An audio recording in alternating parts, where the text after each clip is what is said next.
सच्चाई सच छुपने नहीं देंगे। अस्सलामुअलैकुम आदाब, मैं हूं हाफिज गुलाम सरवर और आप देख रहे हैं देश की सच्चाई। लगातार उत्तर प्रदेश चुनाव शुरू होते ही तमाम जो मेन स्ट्रीम मीडिया है उसने जो आपको चुनाव में किसका पलड़ा भारी होगा और कौन जीतेगा कौन हारेगा इसका आकलन आपके सामने रखना शुरू कर दिया था।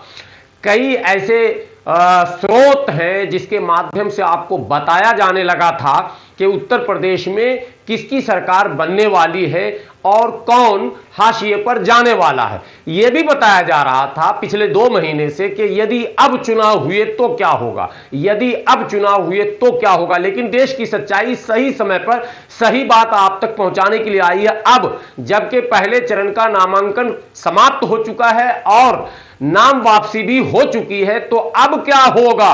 अब जब चुनावी बिगुल पूरी तरह से बज चुका है, यानी डंका बज गया है और लगातार राष्ट्रीय नेताओं के दौरे भी शुरू हो गए हैं।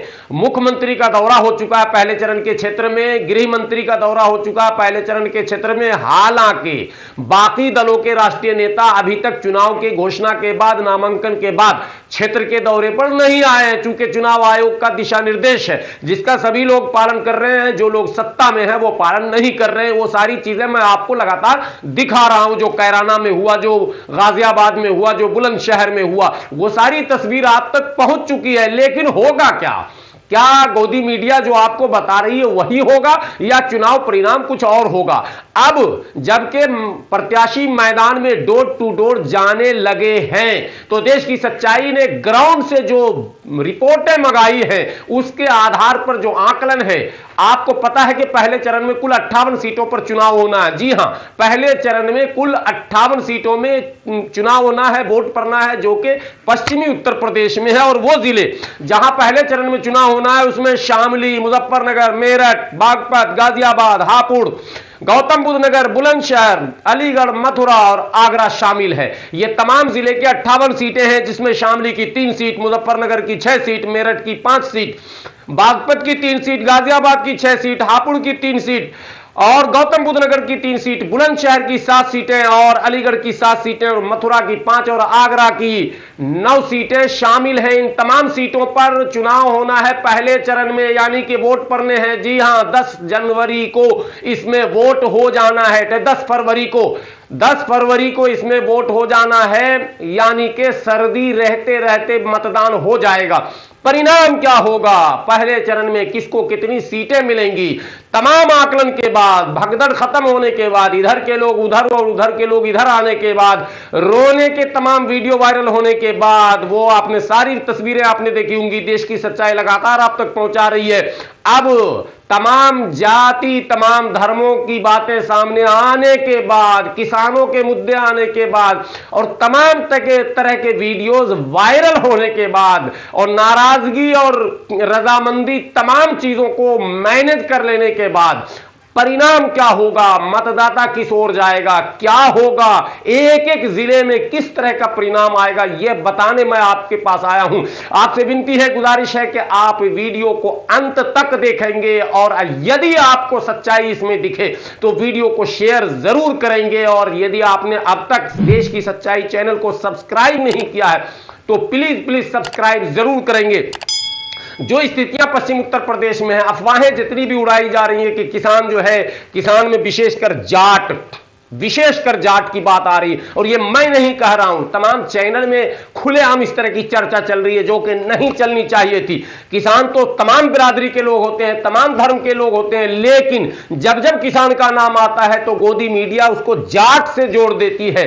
तो मैं आपको बताऊं कि आरएलडी और एसपी समेत कई दलों के गठबंधन के बाद स्थितियां किस तरह की हुई है, किसान आंदोलन के बाद स्थितियां किस तरह की हुई है, बिजली के मुद्दे, पानी के मुद्दे, क्या खाद के मुद्दे, बीज के मुद्दे और क्या कहते हैं एमएसपी के मुद्दे अपनी जगह पर मुंह बाए खड़े हैं, और लखीमपुर खीरी के मुद्दे वो भी पश्चिमी उत्तर प्रदेश में हावी रहेंगे। इन तमाम मुद्दों को काउंटर करने के लिए भारतीय जनता पार्टी ने अपनी मैनिफेस्टो में मथुरा का मुद्दा डाला है। जी हां, ये इस वक्त की बड़ी खबर भी आपको साथ में देता चला जाऊं कि इन तमाम मुद्दों को काउंटर करने के लिए भारतीय जनता पार्टी के पास कोई मुद्दा नहीं था। रोजी रोटी पढ़ाई लिखाई का कोई मुद्दा नहीं, बिजली का कोई मुद्दा नहीं, पानी का कोई मुद्दा नहीं, किसान का कोई मुद्दा नहीं, रोजगार का कोई मुद्दा नहीं, तो भारतीय जनता पार्टी ने अपने मैनिफेस्टो में मथुरा को शामिल किया है और अयोध्या और काशी का जिक्र करते हुए मथुरा को शामिल किया गया है कि यदि मेरी सरकार बनी तो मथुरा को भी हम काशी की तरह बनाएंगे।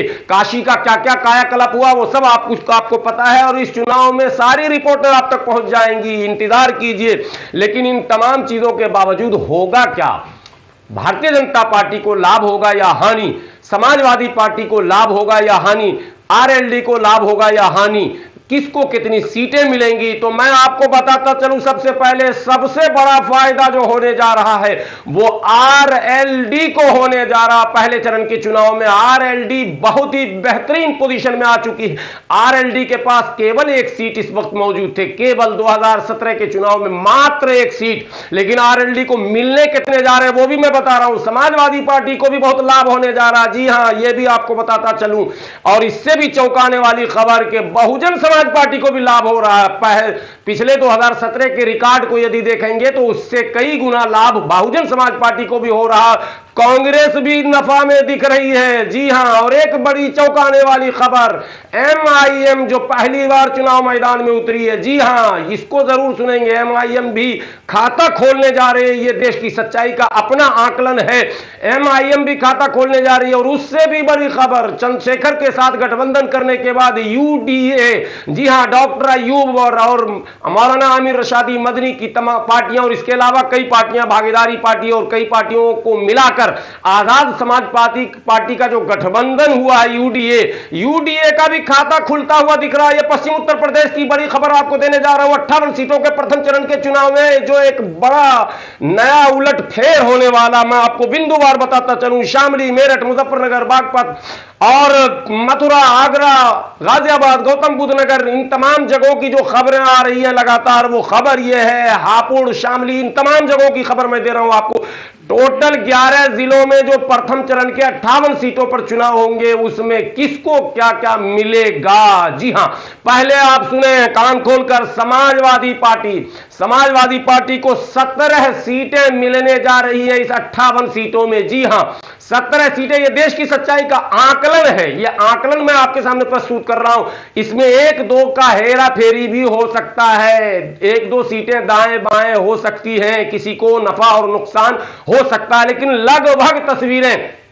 इससे पहले एक बड़ी बात आपको बता दूं कि बिहार चुनाव में तमाम तर एग्जिट पोल को झुठलाता हुआ देश की सच्चाई ने जो आकलन पेश किया था उसी तरह की असेंबली बनी थी और उसी तरह का परिणाम आया था।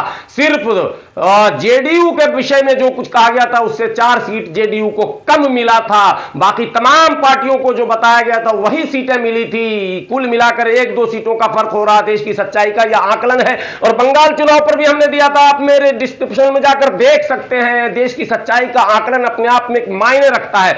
तो समाजवादी पार्टी को पहले चरण में 17 सीटें मिलने जा रही है, जबकि उनके सहयोगी आरएलडी को 15 सीटें मिलने जा रही है। जी हां, यह देश की सच्चाई का आकलन है। और भारतीय जनता पार्टी को बहुत बड़ा नुकसान होता हुआ दिख रहा। भारतीय जनता पार्टी मात्र 12 सीटों पर जीतती हुई नजर आ रही है इस चुनाव में। पहले चरण के चुनाव में मात्र 12 सीटों पर भारतीय जनता पार्टी जीतती हुई नजर आ रही है। जी हां, यह देश की सच्चाई का आकलन है जो आपके सामने प्रस्तुत कर रहा हूं। बहुजन समाज पार्टी, जी हां, बहुजन समाज पार्टी को 8 सीटों पर जीत नजर आ रही है। बहुजन समाज पार्टी 8 सीटों पर जीतती हुई दिख रही है और आशा और उम्मीद है कि 8 सीटें जीतने में बहुजन समाज पार्टी सफल होंगी। लेकिन एक बड़ी खबर यह है कि कांग्रेस पार्टी, जी हां, पहले चरण के चुनाव में कांग्रेस पार्टी 2 सीटों पर जीतती हुई नजर आ रही है। और इसके साथ ही साथ एमआईएम जो कि पहली बार चुनाव मैदान में है, पहले चरण के चुनाव में 2 सीटों पर इसके प्रत्याशी मजबूती से चुनाव लड़ रहे हैं और संभवतः जीतती हुई नजर आ रही है। यह पार्टी भी खाता खोलने में सक्षम दिख रही रही है। यानी पहले चरण के चुनाव में ही एक विस्फोट होने वाला है, एकदम परिणाम उलटता चला जा रहा है। एमआईएम को भी 2 सीटें मिल रही है। और एक और चौंकाने वाली खबर, अपना दल जिसका पश्चिम में कोई जनाधार नहीं था, भारतीय जनता पार्टी की सहयोगी पार्टी है, पूर्वांचल में इसका जनाधार था, लेकिन पश्चिम उत्तर प्रदेश के पहले चरण के चुनाव में अपना दल भी 1 सीट जीतती हुई दिख रही है। यानी अपना दल के खाते में भी 1 सीट जा रहा है। यह देश की सच्चाई का आकलन है जो आपके सामने प्रस्तुत कर रहा हूं। और आखिरी बात, यूडीए को भी 1 सीट मिल रहा है। जी हां, यूडीए चंद्रशेखर आजाद, रावण, डॉक्टर अय्यूब साहब और मौलाना आमिर रशादी की पार्टी है। ये तमाम कई पार्टियों ने मिलकर एक यूडीए गठबंधन बनाया। इसको भी पहले चरण में 1 सीटें मिलती हुई दिख रही है। कुल मिलाकर पहले चरण के चुनाव में आरएलडी और समाजवादी पार्टी बाजी मारती हुई नजर आ रही है। और आरएलडी को 15 सीटें, जबकि समाजवादी पार्टी को 17 सीटें मिलने की उम्मीदें जताई जा रही हैं। इनके उम्मीदवार उस पर जो है वो तेजी से आगे बढ़ रहे हैं, जीतता हुआ नजर आ रहा है। ये सीट जो है पार्टी निकाल रही है, ऐसा दिख रहा है जो आकलन किया गया तमाम सीटों पर घूमकर। तो ये इस वक्त की बड़ी खबर जो आपको दे रहा हूं कि पहले चरण के चुनाव में भारतीय जनता पार्टी को बहुत बड़ा नुकसान होता हुआ दिख रहा, और इसको मात्र 58 सीटों में 12 सीटें ही मिल रही हैं। यह देश की सच्चाई का आकलन है। बने रहें आप देश की सच्चाई के साथ। इसी तरह के अपडेट के साथ मैं फिर हाजिर होऊंगा। आपसे गुजारिश और विनती है कि आप चैनल को अगर अब तक सब्सक्राइब आपने नहीं किया है तो प्लीज इसे सब्सक्राइब जरूर कर लें, बेल आइकॉन दबाना ना भूलें, और वीडियो बेहतर लगे तो शेयर जरूर करें।